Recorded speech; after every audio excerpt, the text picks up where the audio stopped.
ច្បាស់ជាមិនក្បែរមិនគួរលងខ្សែស្រីដែលមានសង្សារសូមអូនបែកពីទ្រូងតែចង់បងក្រោយ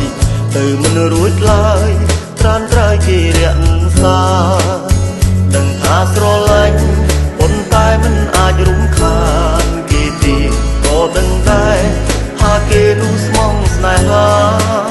គ្រាន់បាញ់ឈឺគេចាំបាច់អីយកមកធ្វើសង្សារសូមជីវ៉ាត្រូវគ្នាវិញចុះមិនហ៊ានស្រឡាញ់ព្រោះតែអូនមានសង្សារហើយសុំតអូនអើយបងពិតជាធ្វើមិនបាន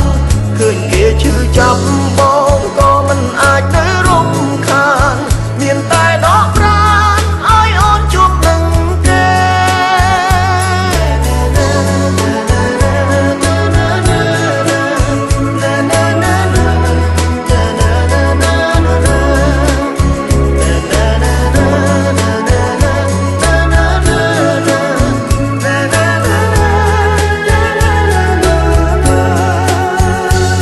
ស្រឡាញ់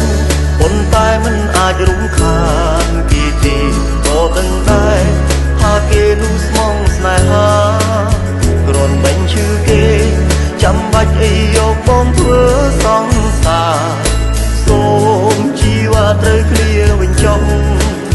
មិនហ៊ានស្រឡាញ់ព្រោះតែអូនមានសង្សារហើយសុំតអូនអើយបងពិតជាធ្វើមិនបានឃើញគេឈឺចាប់បងក៏មិនអាចទៅរំខានមានតែដកប្រាណឲ្យអូនជួបនឹងគេមិនហ៊ានស្រឡាញ់ព្រោះតែអូនមានសង្សារហើយសុំតអូនអើយបងពិតជាធ្វើមិនបានឃើញគេឈឺចាប់